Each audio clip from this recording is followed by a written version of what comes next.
গতকালকে সন্ধ্যা থেকে আমাদের এখানে ধলই নদীর বাঁধ ভেঙে আকস্মিকভাবে পানি প্রবেশ করছে। ইন্ডিয়া থেকে যে ঢল নেমেছে সেই পানিটা এখানে আমাদের শ্রীপুর, ভান্ডারিগাঁও সব বেশ কয়েকটা গ্রাম এখানে প্লাবিত হয়েছে। আমরা ইতিমধ্যে খোঁজ খবর রাখছি, যেখানে যেখানে যদি কোনো বাড়িঘর ডুবে যেয়ে থাকে বা কোথাও কেউ পানিবন্দী হয়ে থাকে, আমাদের তাদের উদ্ধারের যথেষ্ট প্রস্তুতি রয়েছে।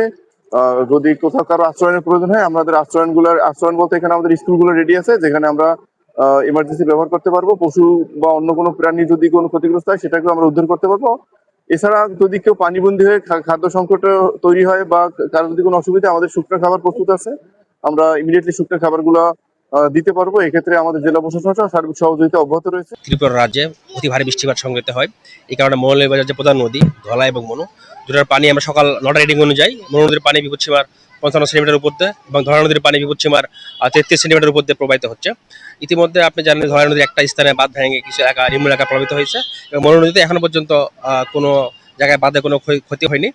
তা 2-3টা জায়গা ঝুঁকিপূর্ণ আছে, আমরা সেগুলোকে অবজারভেশন রাখছি। কোনো সমস্যা দেখা দিলে আমরা তাৎক্ষণিক ব্যবস্থা গ্রহণ করব।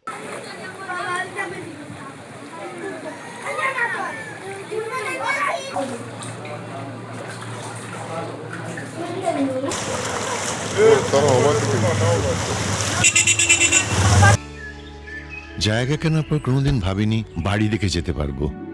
বাবা, তুমি করেছো জমি আর আমি করলাম বাড়ি। এখন থাকবে তোমার নাতি। বসুন্ধরা সিমেন্টের দৃঢ় গাঁথুনি গড়েছে 3 প্রজন্মের এক ঠিকানা। শক্তির মানদণ্ডে উত্তীর্ণ বসুন্ধরা সিমেন্ট। বসুন্ধরা সিমেন্ট, প্রজন্মের বন্ধন।